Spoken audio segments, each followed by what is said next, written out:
சின்ன உள்ளி புளிக்காய்ச்சி. அது எப்படி உண்டாக்குறதுன்னு சொல்ல அதுக்கு வேண்டிய சாதனங்கள்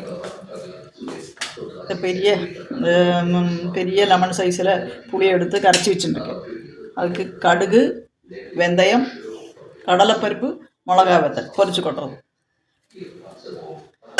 இஞ்சி, நல்ல ஒரு பெரிய கஷ்டம் இஞ்சி எடுத்துக்கிறது. இது ஒரு 10-12 மிளகா வச்சுட்டுருக்கேன். கருவேப்பிலை, அதுக்கு ஒடுவில் வெல்லம் போடும். சின்ன உள்ளி இந்த ஒரு சைஸுக்கு இത്രയും எடுத்து வச்சுருக்கேன். அது எப்படி பண்ணுறதுന്നുള്ളത് காட்டும். ഒരു ചീഞ്ചട്ടിയില്ല ഞാൻ അന്നൊക്കെ இந்த പാത്രമാക്കും വെച്ചിട്ടുണ്ടേன். കച്ചട്ടിയിലേയും ഉണ്ടാക്കല. അതിൽ നിറയെ നല്ലെണ്ണ വിട്ടിക്കണം. നല്ലെണ്ണ വിട്ടിട്ട് അതിൽ പെരുങ്കായം, നല്ല ഒരു കഷ്ണം പെരുങ്കായം പോട്ടിരിക്കും. പെരുങ്കായം പൊരിച്ച് പിന്നെ അതിൽ കടുക്, വെന്തയം, കടലപ്പരിപ്പ് പോടറേ. അത് പൊട്ടിനതും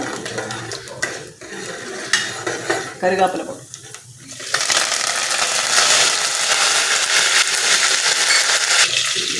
പച്ചമുളക്,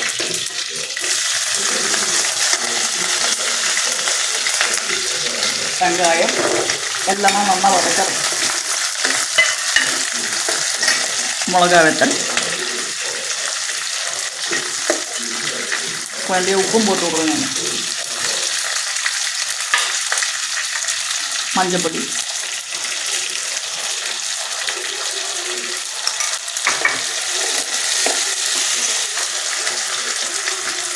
ഇഞ്ചി എല്ലാം വതക്കിയിട്ട് പുളിയും വേണം.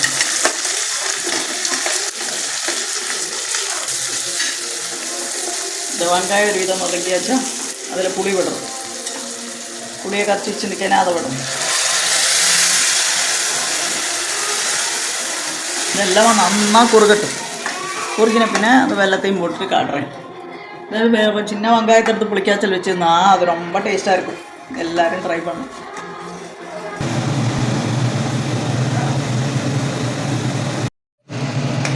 உள்ளி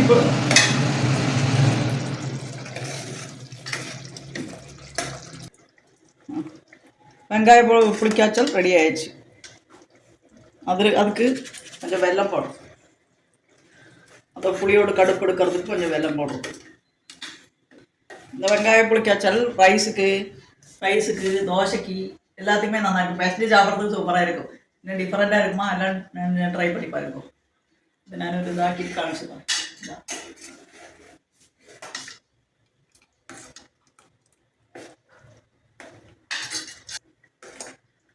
இந்த வெங்காய புளிக்காய்ச்சல், முளகூட்டல், கீரை முளகூட்டலுக்கெல்லாம் நல்லா ட்ரை பண்ணி பாருங்க.